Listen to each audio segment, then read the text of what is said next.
পেজটা খুলেছি প্রায় ১-১.৫ বছর হয়ে গিয়েছে, অথচ পেজে না কোনো মানে ফলোয়ার বাড়ে, না ভিউ বাড়ে, না এনগেজমেন্ট বাড়ে।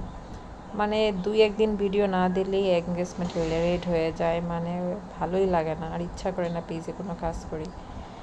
এমনিতেই সকাল থেকে বৃষ্টি কি ২-৩ দিন যাবত এত বৃষ্টি, মানে কি বলবো, থামেই না। বাচ্চাকে স্কুলেও নিয়ে যেতে পারছি না, মন মেজাজ খুবই খারাপ। এদিকে ছোট বাচ্চাটারও অসুখ, সব মিলিয়ে খুব বিরক্ত লাগছিল। আবার এতগুলি কাপড় ধোয়া হয়েছে, একটা কাপড়ও শুকাচ্ছে না, রোদ তো নাই। তো রান্না বান্না করার একদমই মুড নাই। যাই হোক, তারপরেও রান্না করতে হবে, তো রান্নাঘরে চলে আসলাম। তো এখানে আমি আজকে একটু খিচুড়ি রান্না করব, যাতে একবারেই সব শেষ হয়ে যায়, আর অন্য কিছু ঝামেলা করা না লাগে। তো সকালে উঠে আমি খিচুড়ির জন্য চাল ভিজিয়ে দিলাম, আর এখানে মুগ ডাল আর মসুর ডাল একসাথে ভেজে নিলাম। তারপরে এখানে আমি প্রেসার কুকারে সব দিয়ে দিয়েছি, চাল, ডাল, আদা রসুন বাটা, আর এখানে ছোট করে আলু আর গরুর মাংস একদম ছোট করে কিমা করে নিয়েছি, যাতে একসাথে সিদ্ধ হয়ে যায়। তো সব কিছু নেওয়ার পরে এখানে আমি তেল দিয়ে দিব, তারপর দিয়ে দিচ্ছি মরিচের গুঁড়া আর হলুদের গুঁড়া, ধনিয়ার গুঁড়া, সব কিছু একটু বেশি করে দিয়েছি, যেহেতু খিচুড়িটা একটু বেশি করে রান্না করব, যাতে সকালে আর দুপুরে রান্না করার ঝামেলা না করতে হয়।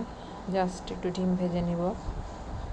তো সব মশলা দিয়ে দিয়েছি, তারপর দিয়ে দিব গরম মশলার গুঁড়া।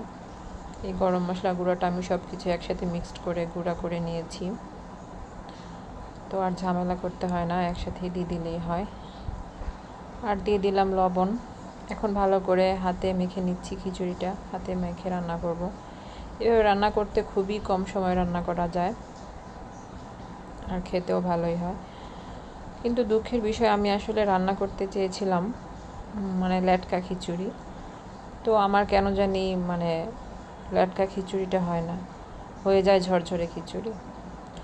তো অনেককেই দেখতাম যে ঝরঝরে খিচুড়ি রান্না করতে চায়, তাদের হয়ে যায় লেটকা, আর আমি করতে চাই লেটকা, আমার হয়ে যায় ঝরঝরে।